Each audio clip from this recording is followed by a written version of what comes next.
caso de estas últimas 6 semanas, el último mes y medio, en el Congreso de los Estados Unidos y en las Cortes de los Estados Unidos han resonado muchísimo en las audiencias de la comisión que investiga el ataque al Capitolio en boca de los congresistas, en boca de insurgentes que participaron en el asalto al Capitolio aquel traumático mes de enero del 2021 para los estadounidenses, en donde, bueno, colaboradores de Donald Trump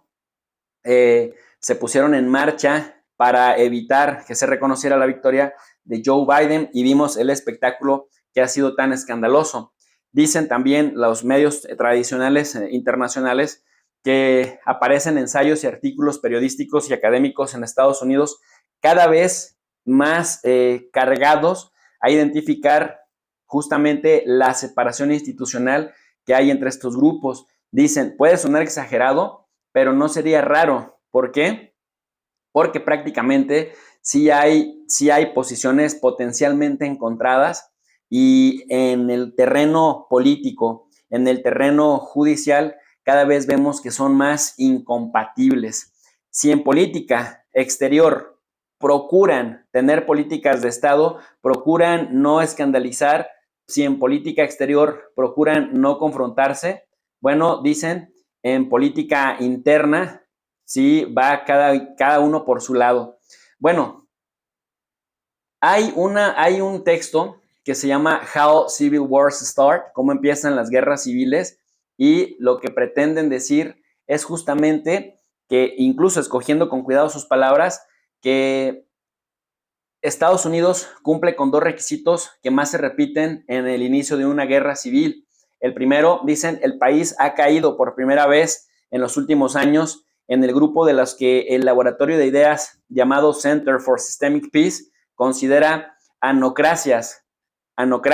no me malinterprete, son regímenes que se sitúan en los grises que hay entre las democracias completas y las autocracias puras, 2 sistemas que por razones diametralmente opuestos nunca se deslizan hacia un lado o hacia otro. Y el segundo factor de riesgo se llega cuando los partidos políticos empiezan a organizarse a los 2 lados de líneas rojas basadas en la raza, la religión, la identidad, rasgos que se están también observando en una especie de guerra cultural que se está librando en Estados Unidos entre republicanos y demócratas. Dicen que el ataque al Capitolio y la politización del uso de las mascarillas durante la pandemia son manifestaciones de algo que viene de más lejos, la incompatibilidad de posiciones potenciales en temas estructurales. Y hablan también los expertos estadounidenses que en la última década la desigualdad ha crecido y las instituciones se han debilitado en términos históricos en la confianza de los ciudadanos, que ya no están tan dispuestos a obedecer las leyes y están más dispuestos a rebelarse más, que los estadounidenses cada vez están más cautivos de políticos demagogos. Los republicanos dicen que el demagogo fue Barack Obama, los demócratas dicen que el demagogo fue Donald Trump, y lo que es más preocupante en el corto plazo, la aparición cada vez más descarada, ya no en el underground, ya no lo bajito, ya no por debajo de la mesa, de grupos extremistas cada vez más violentos, especialmente de la derecha radical, que son más robustos que nunca, que salieron, digamos, del escondite después de la victoria de Donald Trump. El problema es que en Estados Unidos hay más armas en la calle y más armas en las casas que personas, que habitantes. Estados Unidos representa hasta el 36% de la producción y exportación mundial de armas, y buena parte de las armas, es decir, hay 120 armas por cada 100 estadounidenses, lo que haría muy difícil, en caso de que algo se saliera de control, poder detener, digamos, eso por la cantidad de armas que están circulando en la calle. Cabe señalar que hay un ensayista que se llama Stephen March, que es autor del The Next Civil War, la próxima guerra civil, que significa Dispatches from American Future, despachos desde el futuro de Estados Unidos, de la editorial Avid Reader Press, que dice desde sus primeras frases que Estados Unidos está llegando a su final. Dice que la pregunta es ¿cómo? Y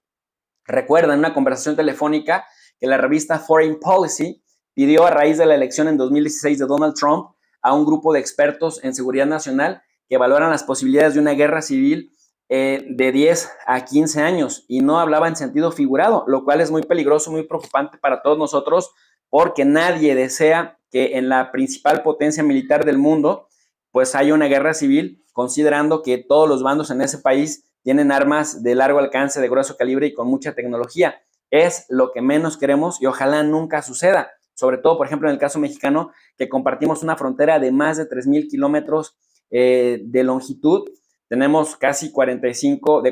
a 50 millones de personas de origen mexicano, un comercio internacional muy intenso. Prácticamente, pues un conflicto civil en Estados Unidos arrasaría a la humanidad por la interdependencia compleja, por lo cual pues todos tocamos madera y deseamos que nunca suceda, pero cada vez hay más consenso en los analistas de que pudiera suceder y que lo sucedido, lo ocurrido, valga la redundancia, en el Capitolio en 2021 es solo una probada de lo que podría suceder si no toman las autoridades en este momento las riendas de la civilidad, las riendas de la coexistencia pacífica en sus manos. Y es que hay una encuesta en 2019 de la Universidad de Georgetown que preguntó a los votantes registrados cuán cerca veían al país al borde de una guerra civil en una escala de 0 a 100. La respuesta fue que, pues, 67% dice que lo ve muy posible, 67%. Y bueno, pues también esto se da a partir de que se vio cuán fácil y sencillo es que llegue un personaje, un disruptor como Donald Trump, y que empieza diciendo justamente que pues no necesariamente es políticamente correcto, pero con sus palabras y sus hechos anima a que la gente en la calle también siga profundizando las divisiones en un país que se caracteriza justamente por su violencia. Es un país con más armas, decíamos, que personas, tiene unos 390 millones de armas, tiene 332 millones de habitantes y bueno, pues es un país también en el que hay tiroteos